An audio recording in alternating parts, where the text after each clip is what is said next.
What is happening, everybody? Welcome to Off the Rails, a recovery podcast dedicated to ending the stigma of addiction through open discussion on all things recovery related. My name is Mark.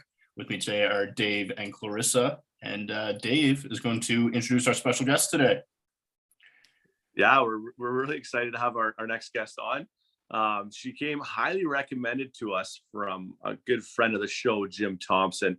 She does work with Jim's junior hockey team as their mental health coach, but learning that she is so much more than that, has a lot to offer and a lot to share with us today. And she's also the owner of Simcoe Hypnosis and Wellness Center, and a couple other titles that I'll let her get into because it's I have trouble and get my tongue tied. So Clarissa Smith is here. Hey.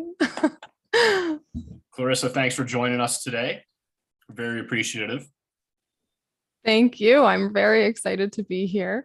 I really loved your introduction, Dave. It was perfect. And I will take over in doing the traditional titles and all of that because they can be a little much. Thank you. You're very welcome. So I guess I'll just start with an introduction of who I am. Absolutely. That'd be perfect. So as we've discussed, my name's Clarissa. I am the professional titles. I am a clinical counseling hypnotist and a Math Interventions Practitioner. On top of that, I'm a mental health coach with the Aurora Tigers Junior A hockey team that Jim owns. And yeah, so basically I own Simcoe Hypnosis and Wellness Center. What I do there is I help all of my clients manage whatever they're going through in life through the modality of hypnosis, hypnotherapy traditionally. So with that, I was recently certified as a Math Interventions Practitioner, which is all about managing our nervous system.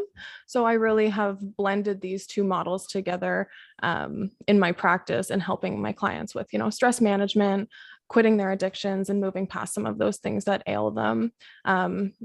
Loss is one thing, but I really think of it more as addiction to food and overeating, right? So in my practice, I will help my clients with things like that as well. So that's kind of just a little bit about what I do. We were talking earlier and, we kind of like getting your story and like how you got involved in this community. So if you're comfortable sharing that, we would love to hear your story. Yeah, absolutely. So I'm not going to go too long in talking about this. And if I do, just, hey, Clarissa, stop. Okay. But so we can take it back to when I was a teenager, and we all go through puberty, obviously, where our hormones are going crazy and we don't really know who we are or what to expect out of life. We just know that we're floating and where are we going to land? And so with that, we go through a lot of emotional dysregulation, and I was heavily emotionally dysregulated. One moment I would be incredibly happy, and the next moment I would be essentially suicidal. I did not want to live anymore. Behind that, I always kind of knew that there was healing available. I just felt a little hopeless, and that was like a distant fantasy. Healing, I can be different than this emotionally dysregulated, very upset person that I am. Now, all of that kind of came from a situation in my family where I wasn't fully getting along with my father, even my mom, and I just didn't feel like I belonged. I was getting bullied at school. I was just really having a hard time. As I continued through life, realizing that yes, healing's available, but I just didn't think it was available for me, I noticed that I started getting into some really, really negative patterns. So that first started when I went off to university. I went to the University of Guelph where I studied psychology. Sorry, my cat is trying to come into the conversation. I studied psychology there. So I really did have this underlying hope that, there was a chance here that we could, or that I could heal. I went to university to heal, essentially. But as I went there, I found myself getting into a relationship that was very unhealthy. It was unhealthy on his perspective, but also on mine, because I didn't have the self-love that I needed to actually believe that I was worth being in a relationship, that I was worthy of the love that he was trying to give me.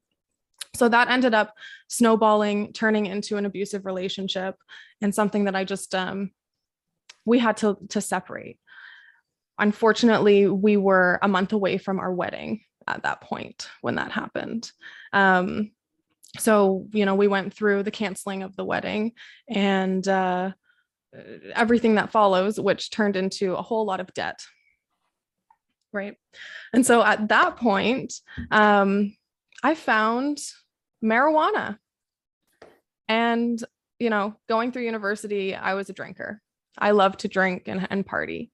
But after that situation, drinking is a stimulant. It makes you really, really like overly emotional. And I just did not want to feel my emotions anymore.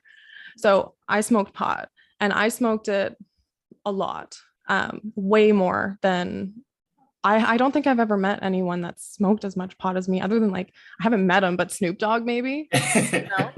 Like it was insane.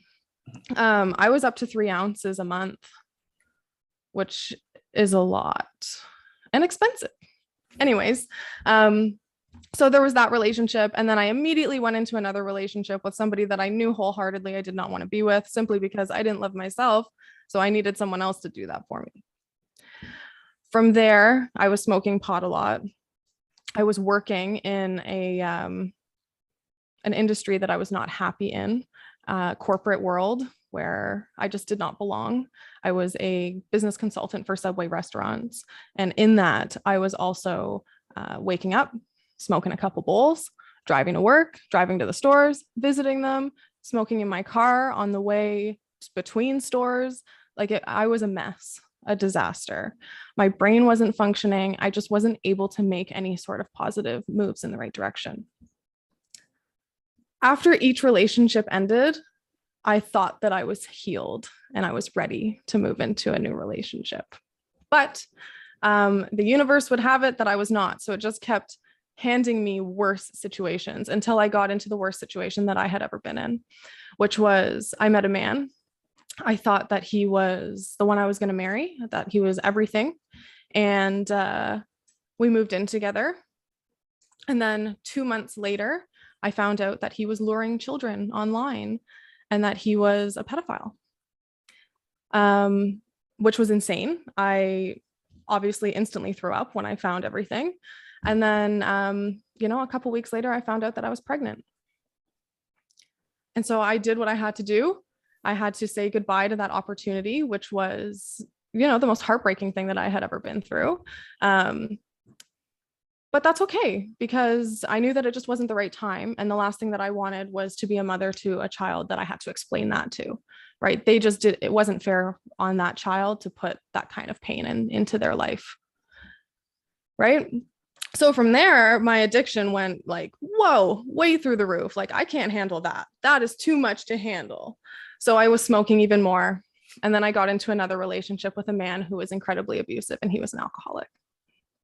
Okay. And so after all of these horrible relationships that I went through, I was like, I can't do this anymore. I need to find healing, true, genuine healing.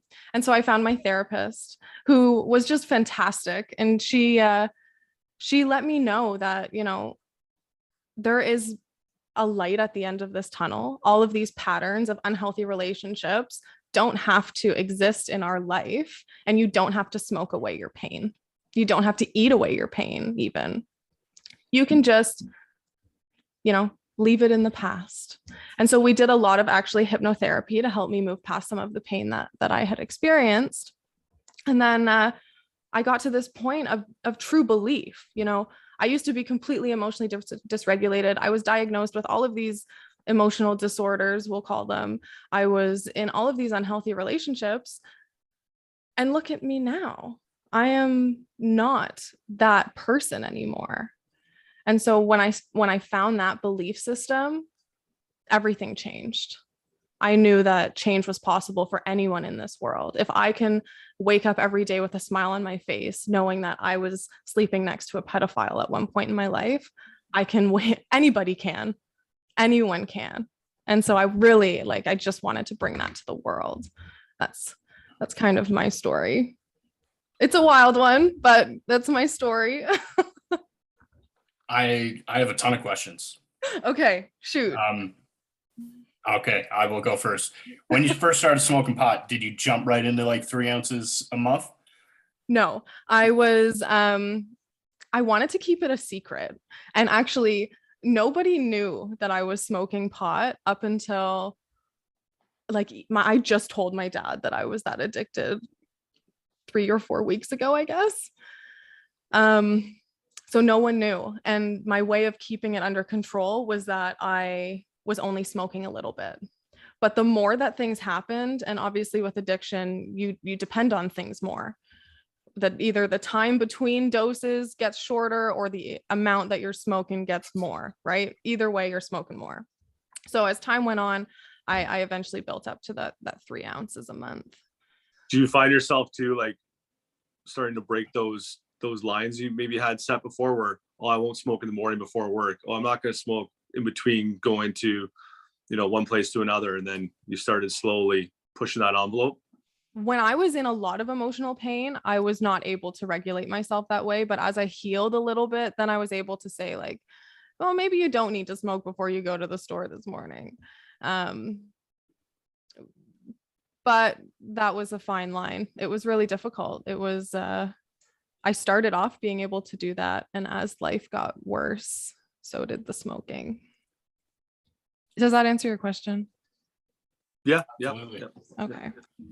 I have a question. I'm not entirely sure how I'm going to phrase it yet. So I'll just give it a shot. Shoot. Okay. So like I've heard this like a million times in my life. I don't believe it, but like the fact that like people truly believe that marijuana is not addictive. But to me, addiction is, when you continue doing it despite the negative consequences. Yeah. Right? So can you kind of speak on that? Yeah, absolutely. So marijuana is absolutely addictive. And we'll call it the stoner community, because it's a community of stoners that all believe that marijuana is not addictive, right? That's a huge belief system. Yeah, it really is. Absolutely. And it's not until you kind of try to quit that you go, actually, I am heavily addicted to this substance, right? Yep, absolutely. So I found, the first couple days were fine. I didn't really, because I just decided I'm not smoking anymore. And I threw everything out. All my pot out. I still had all of my paraphernalia, we'll call it. And actually, I just tossed that out like last month. And it was a little painful for me because, having it there was a little bit of a comfort. And then being able to just put it into the recycling bin and watch the garbage truck take it away was like, well, that chapter's definitely closed. It's gone, which is nice. I hadn't smoked in a while, but I don't know. Anyways, so it can be absolutely addictive. Like the first couple days, I didn't have a lot of cravings for it. It was a little uncomfortable, but I felt as time went on and I was dealing with my days, I didn't have that crutch to go back to. And that's when I started, getting a little irritable and getting a little bit frustrated.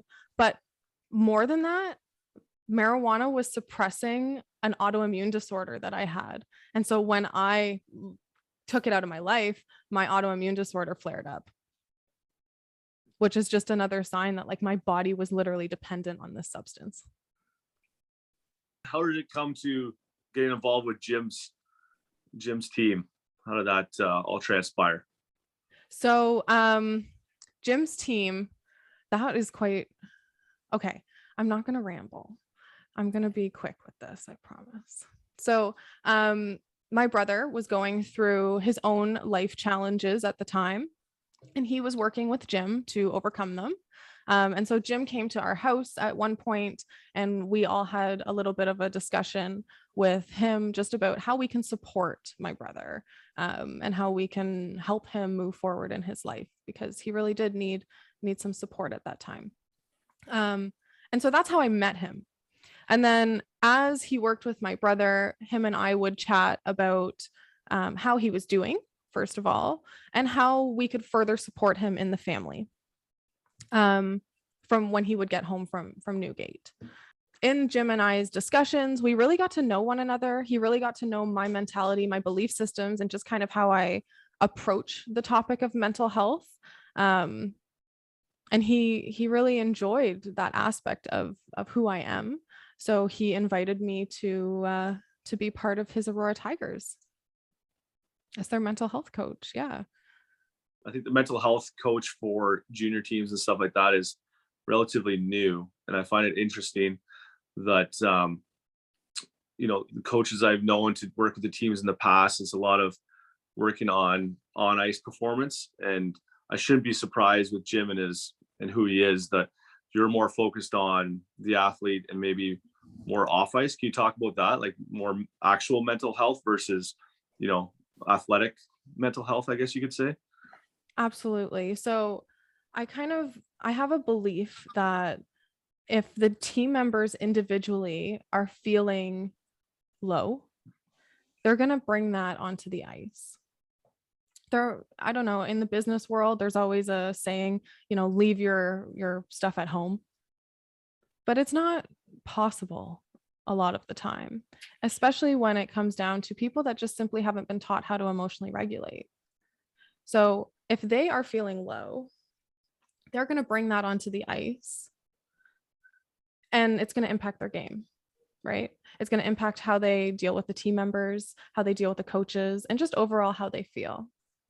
So for me, I came in during one of their lowest points, actually, during the lockdown, when they weren't able to play hockey at all. And I was there to just provide them that emotional support that they needed, outside of talking to their teammates or talking to their parents, because a lot of them are from out of province, even, where they don't have the support here that they would typically have at home. So I was there kind of to hold their hand in an emotional sense and allow them the ability to just know that they're going to be okay. And so that differs, like, on the ice, that's for the coaches. When it comes to off the ice, that's where I build them up and I help them and I make them feel better in whatever circumstance or situation I can. That's incredible. I would love to see that in more teams, to be honest. I think it's an incredible tool and very helpful. I wish that growing up playing sports, that resource was available for myself. I kind of wanted to take it back. I had a quick question about, so you said you used smoking like weed to, help numb your feelings, emotions. And I did the same thing with drugs. When you decided to stop, you mentioned you started going to a therapist and a hypnotist. Were there any other tools that, started, I guess, to help you process these new emotions, or? Yeah. So my therapist specializes in what's called EMDR, eye movement desensitization and reprocessing is what it stands for. And what that means is they utilize bilateral stimulation. So either moving your eyes back and forth or tapping each side of your body to stimulate both sides of your brain. And it really gets both sides of your brain functioning so that as you go into your pain, both sides are there to heal at the same time, essentially. So that was a huge tool that I used. I was able to go back into my story, which now, and actually relive it in a present, how do I put this? Relive it in a way that allowed my conscious present mind to also be there with my past and bring it into the present again, so that I'm not stuck back there in that nonsense that I had to go through, right? So I used that as a tool. I used hypnosis, which I then went on to offer to other people because it was incredibly helpful. Hypnosis and EMDR are very similar. They work very, very similarly in that sense. And then breath work. Breath work has been, there's no greater way to settle your nervous system than a couple deep breaths. I frequently say that, when the first time I went to rehab, I was like, it's shocking. It took me 29 years to figure out how to breathe properly or breathe to my advantage. Yes, absolutely. I don't know. Do either of you listen to Andrew Huberman? Okay. No. He's fantastic. I highly recommend. But he talks about what's called the physiological sigh. And so it's a sigh that we do normally, you know, when we're crying, we bring out this sigh because it automatically settles our nervous system. We do it while we're sleeping, dogs do it. And so that was the biggest tool for me, was this physiological sigh, which is simple. You just take a deep inhale through your nose, and then at the top of that inhale, yeah, we can do it together if you want. Yeah, take a deep inhale, and then at the top of it, you just take more breath than you possibly thought possible. Like, just suck it back in and then release again. Okay. And so, right, it feels good. I taught that to the hockey team, and some of them would hold hands, and we would do that breath work every game. Before the game, we would do it every time we had a group session together, and it just helped bring them from anxious, nervous, fight or flight states into the present moment, so they could actually focus their mind. Because when we're in fight or flight states, our brain is gone, right? It's not online. It's funny because I think of automatically one of my favorite fighters, UFC fighters, is George St Pierre, and his corner was always in between rounds talking about his breathing, slowing down the breathing and stuff like that. You don't hear that a lot with the athletes or the fighters. And anyway, I just thought of him automatically. So it's true. Breathing is, I found that it was one of the biggest helps for the hockey team. I got quite a few text messages from the players after we first implemented that, saying that was fantastic. Thank you so much for teaching us that. And they use it not only before a game, but, you know, outside in their real world too. Some use it to go to sleep. Some use it when they're going to have a conversation that they're not overly thrilled about, driving, you know, all the time. They love it. It's breath work. Yeah, it's the best. Clarissa, so you said that you started doing hypnotherapy, and it was effective. Did that kind of lead into, say, your career now? Yeah, absolutely. So in my career now, I am a hypnotherapist. That is my main modality. That is how I help my clients. You know, the most typical thing that somebody will go to hypnotherapy for is quitting smoking or addiction in general. But with my heart math, I'm just going to call it HMIP because it's easier. With that, I tend to stick more to the stress management side of things, the anxiety, depression, all of that, because I'm able to use hypnosis and use the breath work that HMIP brings to settle the nervous system and put them into a state where they can actually function and go about their day in a healthy manner. So yeah, that's my main modality now. I have a question about that a little bit. If someone comes to you, say, for quitting smoking, and then they're successful in that, and is that because I know nothing about it, is that tools that they can implement now in other areas as well? Like, or do you find that sometimes they come back with now a cross addiction? When it comes to quit smoking specifically, I tend to believe and notice with my clients that they're actually over the habit, because smoking is a habit, not an addiction. They're actually over the habit in the first session. And then, because I offer it in a package, right? So for the next 2 to 4 sessions, they're really working on stress management. And with that, I send them home with recordings of our sessions so that they can listen to them whenever they need. So I don't really find that they move from smoking to, you know, some other sort of substance or some other sort of way to manage. Really, they move from smoking to, okay, how am I going to handle my stress now? I know that I don't need something to feel better. Now I just need to work on my emotions. It's kind of very similar to when I stopped smoking pot, or when either of you went off of whatever your addictions were, right? You were just left with your feelings, and so are they, but they get the tools to manage. Yeah, that is sweet. I got another question. Again, I'm not sure how to phrase it. Are there any myths about hypnosis that you can like dispel? Or do you ever have like clients come in and be like, ask you like strange questions that you're like, that's out there? Yes, definitely. Okay, so the first thing to talk about is clinical counseling hypnosis is not stage hypnosis. Okay. Okay. So while what you see in stage hypnosis is true and real, and they are hypnotized on stage and they are eating the onion thinking it's an apple, right? That is not what I do. Okay. Okay.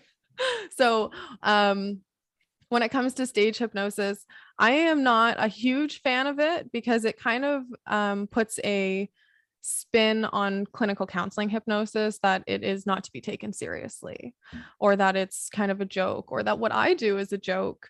And I've seen, so I was in therapy for years through my teen years and early 20s, and no therapy helped the same way that hypnosis helped, right? Because hypnosis is very future focused, whereas therapy I found was kind of like picking at the scab, right? So there's a huge benefit to hypnosis, and it's actually something that Stanford University is studying right now and saying like, this is the next big thing. This is how we heal.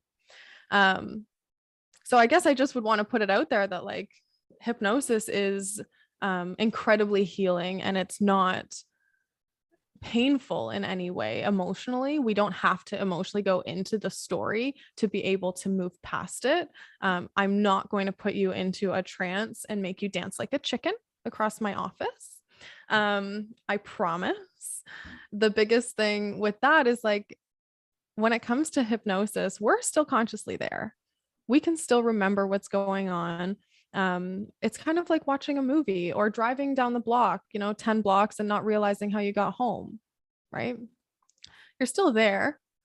And so if I was to hypnotize somebody and tell them to dance like a chicken, their morals would kick in and they would say, no, I don't want to do that. And then they wouldn't do it. They're totally in control. Stage hypnosis makes it seem like they're not. That was a sweet answer. Incredible. Thanks. Clarissa, so like with the team, I know you don't want to touch on it too much. Have you noticed like a positive change in them since you started working with them? Yeah. I really truly have seen a huge change in them. Oh my gosh, I don't even know where to start. I'm getting like flooded with all of the individual memories of the team. So how about I talk about what I do with them, and then we can talk about, how that's impacted them. Awesome. Yeah. Yep, Yep. absolutely. Perfect. So what I do with the team is I offer two different services. So the first is one-on-one coaching, and that is 24/7. So they have my phone number. They can call me anytime. I always have my phone on, and it's, some of the players have called me at 2:00 in the morning crying because they're in a fight with their girlfriend. Right. With that one-on-one service, I also offer, and I took a course in sports hypnosis, so that if maybe they're not going through a whole lot of emotional pain, but they want to improve their game. So we do sports hypnosis together. So that's kind of one aspect. I'll do one-on-one emotional support, but then I also do the group side of things. So I go bi-weekly and I host a group workshop. And in that group workshop, we do things like breath work. We always start with breath work, and just bringing them, because it's usually after practice. So they're all riled up or, a little feisty in the moment. So we bring them back down so that they're actually in a state where they can be open with who they are and what they're feeling, and just feel okay again. And then I teach them something. So the biggest thing that I've been teaching them is that our thoughts are not facts. Our thoughts trigger emotions. Therefore, our emotions are not always factual. And with all of that, we are totally in control. 100% in control. We just have a choice. We can be a victim of our circumstances, or we can take the reins of our life. So we talk about that a lot. From there, we will get into discussing just an open discussion really about maybe somebody wants to share gratitude for another player, or I will have them go around in a circle and tell them everybody something that they love about the person to their left, and really just foster that team environment. And then at the end, we always finish it with only one job left, which is to hug each player on the team. So they go around and they give each other a hug, making sure that they hug every single one of them. So I can imagine a bunch of junior hockey players when you first started to now, how much more open would you say they are to, these, to just being vulnerable and kind of like doing these exercises? Were they a little apprehensive at first, or were they all pretty, yeah? Yeah. So at first they were a little bit closed off and a little bit like, who is this girl coming in here thinking that we're just going to talk to her? Right. Like, especially men, they're told, you don't need to have feelings, just forget those things. But that doesn't mean that they don't have them. It just means that they're suppressing them. And where do they bring those feelings out? Either anger management problems, addiction, just unhealthy coping mechanisms as a whole, right? So at first they were like, I don't know about you. Maybe we'll stay a little bit reserved.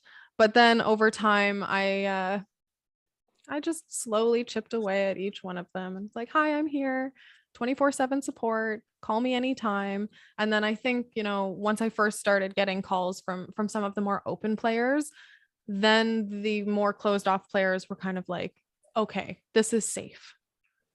I'm safe to express. And so I started getting a lot more calls and a lot more requests for one-on-one meetings. And when I would go to the arena closer to the end, I remember they were getting ready for a game and I walked past all of them and they all were like, Clarissa, yeah. They're like high-fiving me and it was amazing. Right. So it's just like any relationship. Over time, it gets closer. I think it's awesome. Just like the tools you're giving them for, not just for sport, but for the rest of their life, and how to deal with things. And even just as simple as, like you said, like men are taught not to open up and share and, whatever struggles they may come up with, when they're 25, 30, maybe they remember that they can be vulnerable and talk about it. And so I think it's incredible. Yeah, it's awesome. That's the most important thing, is just understanding that they can talk about it. At the end of the season, I got a call from one of the parents and she was like, I don't know what you did, but my son has always been very, very closed off. And he has let me know that he opened up to you and he's feeling, a lot better. And the biggest takeaway from that is not that I was able to make him feel better. Well, that's amazing, but it's just that she knew her son as this closed off individual. And then to find out that he was actually seeking support and he came to me saying, hey, can we talk? Showed growth in him. It showed that he was interested in healing and feeling better. And he wanted to take control of his life again. And that's what all of this is about. Mental health. It's all about taking control of your life again.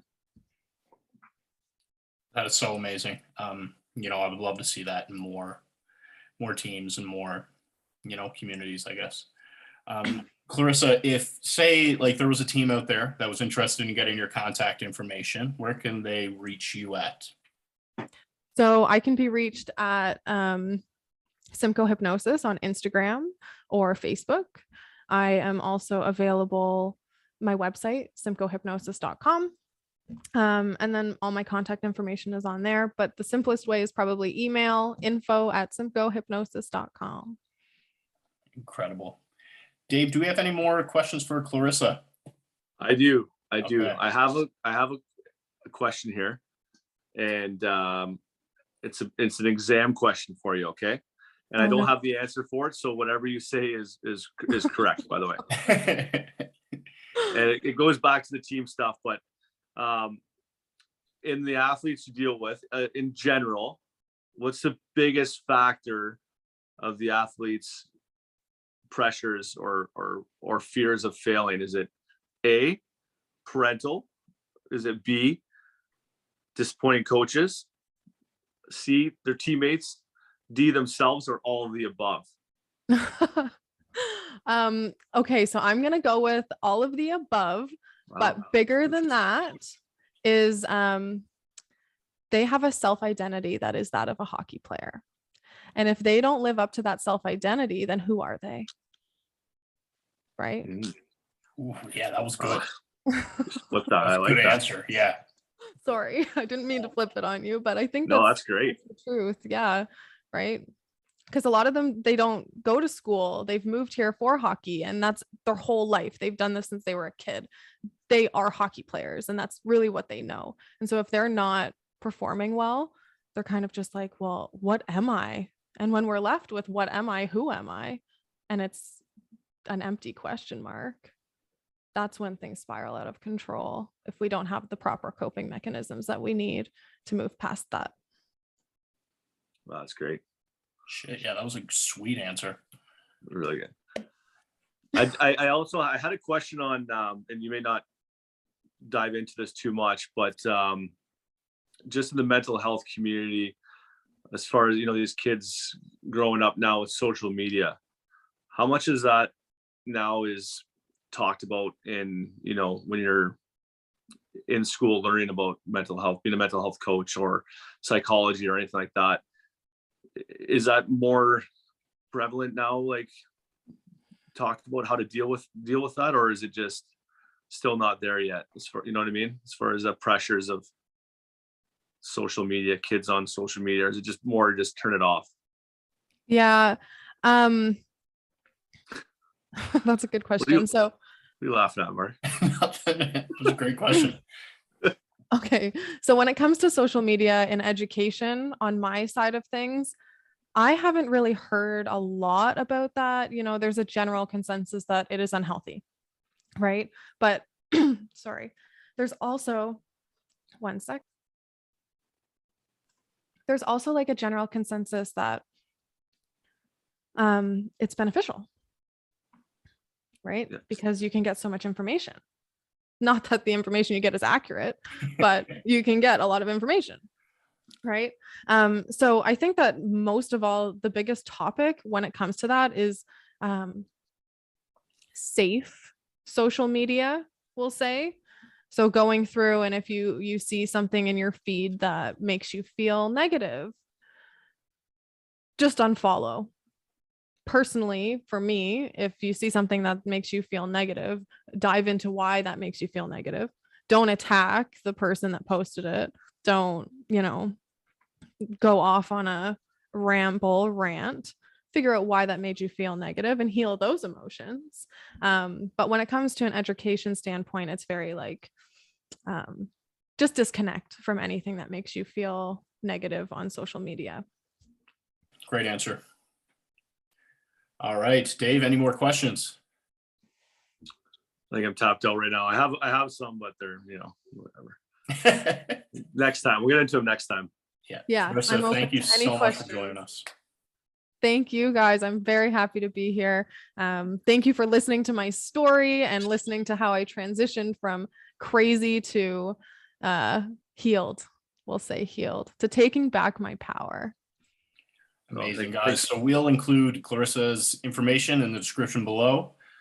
Thank you guys so much for listening. And if you or someone is struggling with addiction, please reach out and ask for help. Thank you very much.